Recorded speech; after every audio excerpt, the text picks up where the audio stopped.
Oi, oi, we're back again for another episode of Is It Shit? And today we're looking at something from Kush, or House of Kush, however you want to call them. And it's the UBK2, second version. Someone suggested this in the comments, so let's find out. Is it?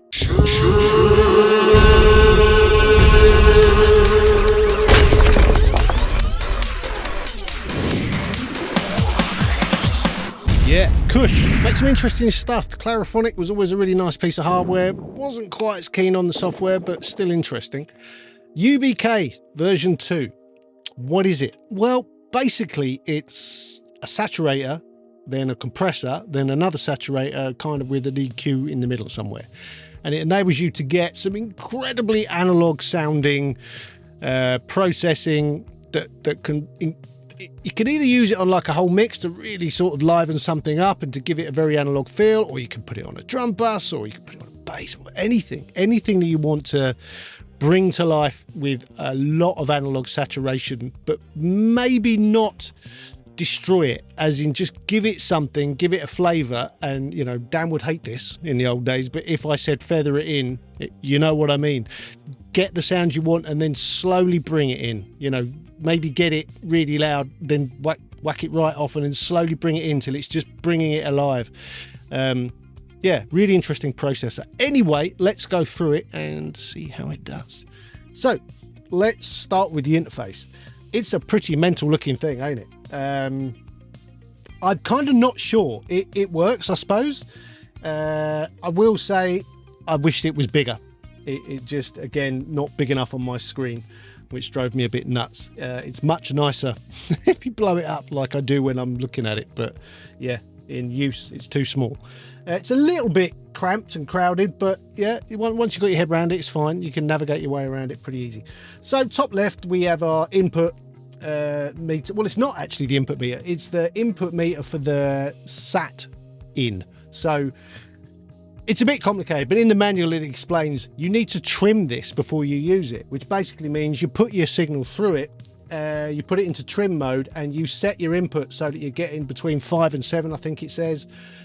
You get all of the different sections so that they're trimming just right, and then you stick it back to untrim, and then you can carry on using it. It makes a difference. Once it's trimmed, it just starts to sound good.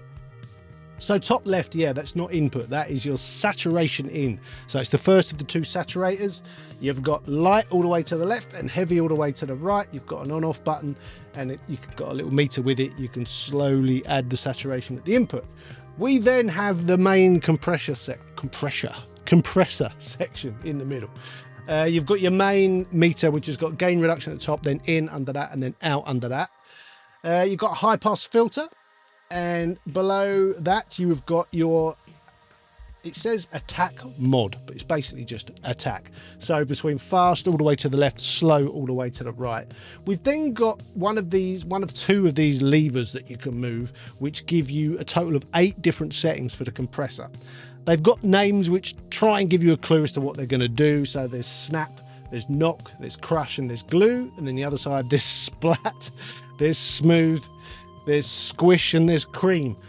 I mean, they do sound different. That on the left sounds like things you might do to yourself, and on the right sounds like things that happen to your ass once you've done them.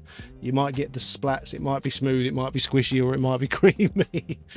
Very bizarre, but anyway, interesting to give you lots of options. They do all sound different. And then you've got the big compression knob. All the way to the left is very mild, all the way to the right is intense, and you get a nice orange sort of, looks like a ring of fire going around it. It's all starting to sound a bit arsey, isn't it? Anyway, you've also got the compressor on off button right in the middle up there. You've got the release up there, and you've got a makeup control. Over on the right, we have the second saturator, sat out, and again, mild all the way to the left, intense all the way at the right. You've got an on-off button and a meter. Underneath the compressor section down here, you have got your EQ section. There's an on-off button, you've got bass, you've got mids, you've got a high mid, and then you've got a top. Now, when I first started using it, I'm like, why have they given me such a crappy EQ section? It's almost not worth having. I realised after I started playing with it, it's pretty vital to get the best out of this, because what you basically have to do is get all the settings you like and the compression might completely destroy the top end or the bottom end, and you kind of put it back with the EQ, and you end up doing some really intense EQ moves with this, and then you use the wet dry control to just push a bit of that in with the main signal, and you can get some incredible effects. Talking of which, there is the wet dry control over there, or the blend. And then you've got dirty mode or clean mode, and then you've got your output control. Bottom right, you've got some things you can adjust how it looks. You can change the meter from in, out only, gain reduction only, or to see all three. You've got your presets in the middle there, and you've got bypass on the left and oversampling. So that's kind of it. It's a wacky thing, it's got to be said. I was a little bit, I don't really understand it at first, and then once I started getting into it, it made a lot more sense. It can do some really cool stuff. I think it's what's the best way to describe it? It's a vibe box. It will add vibe to stuff, and yeah, kind of can't argue with it once you've got your head around it. Let's talk about demo.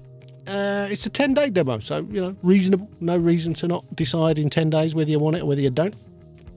As I said, the GUI really needs a scaling option. It's just too small on the screen. Sound wise, it's a good sounding plugin. GUI could do with scaling, but other than that, it's all right. Are you likely to use it? That's a tricky one. I think what this does, I already do with other plugins. And if I haven't got one plugin that does it, I've probably got a couple that combined will do exactly what this does. So I'm not sure. It's one of those, maybe you'll use it for a bit. You might find that you can get the same effects using a saturator and a compressor and maybe an EQ. There's stuff around that does similar things. Value. Well, it's $199. Plugin manufacturers do like to take the piss, don't they? $199. That's a lot of money, I think. It's a saturator and a compressor with a bit of EQ. It sounds great, but does it sound like $199? I'm not sure. You can upgrade from version 1 for $99. Oh, great, thanks very much. You've done me a massive favour there. I just think that's taking the piss a bit. Star rating, I'm going to give it a 3.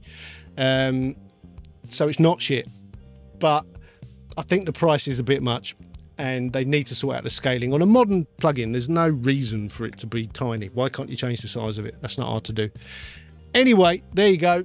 That was the Kush UBK2, 3 stars, not shit. Have a listen at the end. You'll see me playing with it. It's a pretty cool thing.